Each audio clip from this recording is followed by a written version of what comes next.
So even நானுமே இதில் வந்து ஒரு ப்ரொடக்ஷனாகவும் உள்ள ஜாயின் பண்ணியிருக்கேன் இந்த இதில். அதுக்கப்புறம் வந்து இந்த கதையை வந்து சரி ஹீரோவா யார் பெட்டராக இருக்கும் அப்படிங்கும்போது திரு யோகி பாபு அவர்களோட தான் நான் ஏற்கனவே பேசிட்டு இருந்ததும். ஸோ அவரையுமே ஒரு முறை வந்து நான் இந்த மாதிரி கதையை சொல்கிறேன்னு அவர்கிட்டையும் ஒரு சின்ன அளவு தான் சொன்னேன். அவருக்கு ரொம்ப பிடிச்சிருந்தது. சார் இதை நான் கண்டிப்பாக நம்ம பண்ணுவோம், இதுக்கு என்னவோ அதை நீங்கள் ப்ராசஸ் பண்ணேன். ஸோ அதன் பிறகு வந்து எல்லாமே கட கட கடன் நடந்தது. முக்கியமாக வந்து இன்னைக்கு வரல சிலர். பட் அதை தாண்டி இதில் எம்எஸ் பாஸ்கர் சார், அப்புறம் சின்னி சார், கௌரி வந்து ஒரு முக்கியமான ஹீரோயினாவும், ப்ளஸ் வந்து ஒரு முக்கியமான கேரக்டர் ரொம்ப அழுத்தமானதாக இருக்கும்.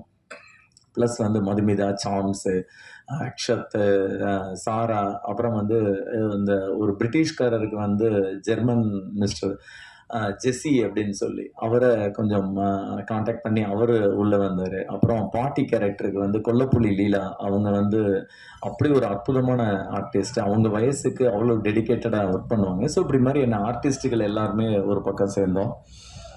இன்னொரு பக்கம் வந்து டெக்னிக்கலி அப்படிங்கும்போது எனக்கு வந்து என் நண்பர் மூலமாக எஸ்ஆர் கதிர் அவர்கள் மூலமாக மாதேஷ் மாணிக்கம் இதில் வந்து ஜாயின் பண்ணார்.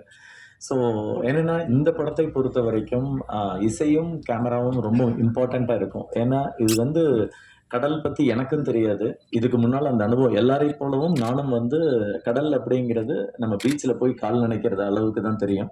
ரொம்ப போச்சுன்னா இன்னொரு 10 அடி உள்ள போய் குளிச்சிருப்போம், அவ்வளவுதான் தெரியும். பட் அதை தாண்டி எனக்கு தெரியாதனால என்னுடைய இதுல என்ன கஷ்டங்கள் வரப்போகுதுன்னு எனக்கு தெரியாது. அதனால வந்து என்னுடைய டீம் வந்து ஸ்ட்ராங்கா இருக்கணும்னு ஃபீல் பண்ணேன். ஸோ மாதேஷ் கிட்ட முதல் தடவை சொன்னப்பவே இதுல நம்ம நிறைய ஹடில்ஸ் மீட் பண்ண வேண்டி இருக்கும்.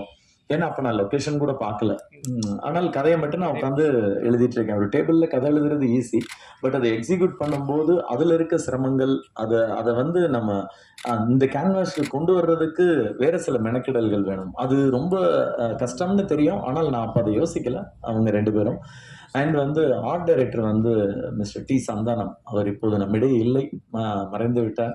பட் அவர் தான் வந்து இந்த படத்துக்கான பேசிக் எல்லாத்தையுமே ஒரு மாதிரி ஸ்டார்ட் பண்ணி கொடுத்தது. அண்ட் எடிட்டர் வந்து தினேஷ் பொன்ராஜ். ஸோ இப்படியான டீம் எனக்கு பக்கபலமா இருந்தது.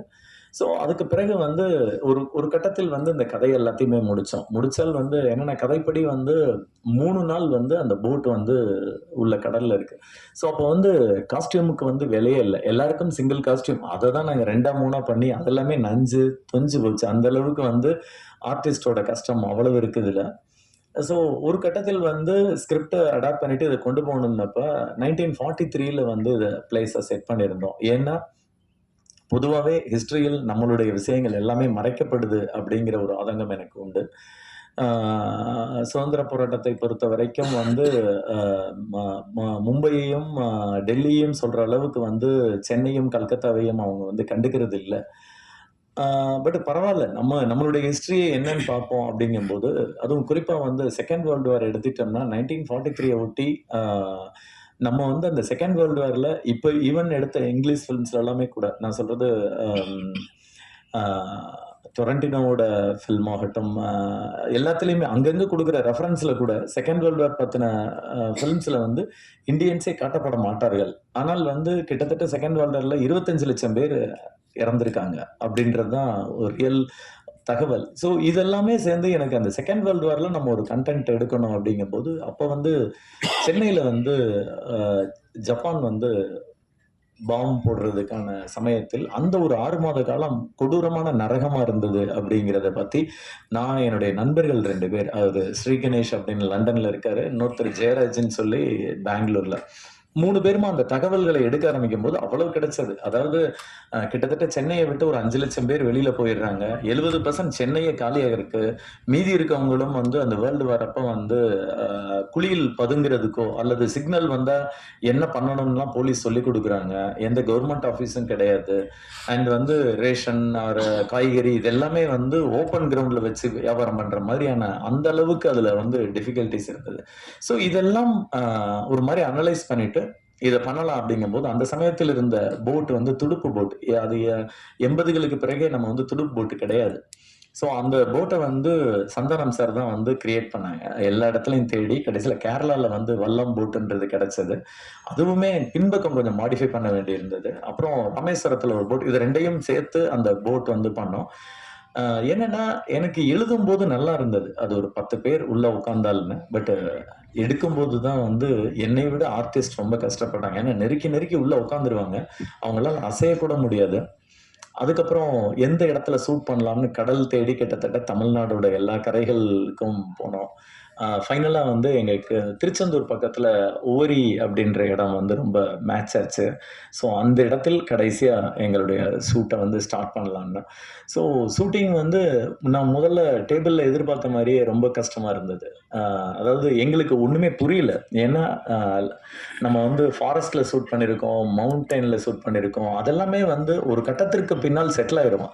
அங்க பூச்சி பட்டை இருக்கும், அல்லது அதெல்லாம் செட்டில் பண்ணிட்டா செட்டில் ஆயிருவோம். அல்லது மலைக்கு ஏறுறதா இருந்தால் கூட ஏறும்போது கஷ்டமா இருக்கும். அதுக்கப்புறம் ஆனால் கடல்ல வந்து ஒவ்வொரு மொமெண்ட்டும் நம்மளுக்கு கஷ்டமா இருக்கும். எதையுமே தீர்மானிக்க முடியாது.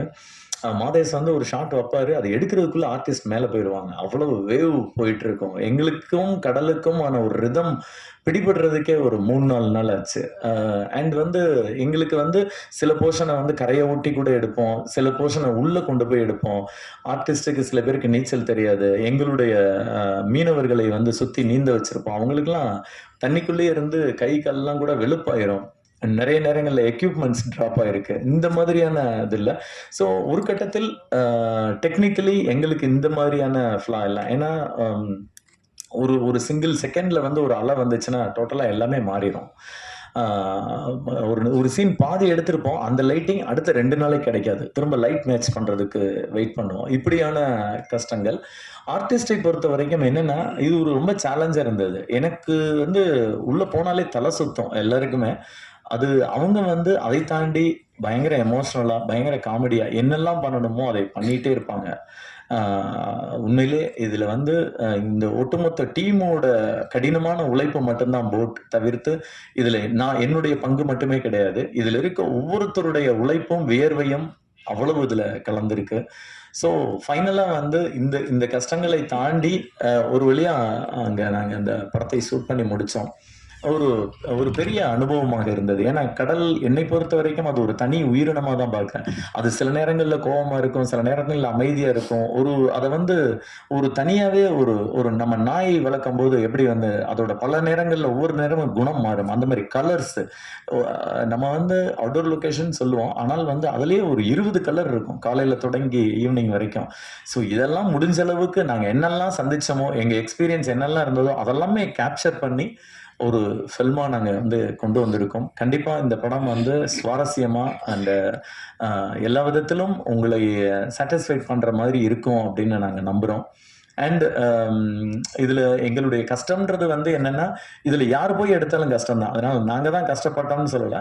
கடல்னு போனா கஷ்டம். பட் இந்த ஒரு ஆப்பர்ச்சுனிட்டி வந்து பிரேம்குமார் சார் மூலமா எனக்கு கிடைச்சது. அண்ட் யோகி பாபு அவர்கள் ஒத்துக்கிட்டு இவ்வளவு ஆர்டிஸ்ட்டுகள், இவ்வளவு டெக்னீஷியன்கள் எல்லாருமா சேர்ந்து பண்ணதுல கிடைச்சது. கண்டிப்பா இந்த படம் வந்து நீங்க தியேட்டர்ல பார்க்கும்போது உங்களுக்கே தெரியும். உங்க எல்லாருக்கும் பிடிக்கும்னு நம்புறோம்.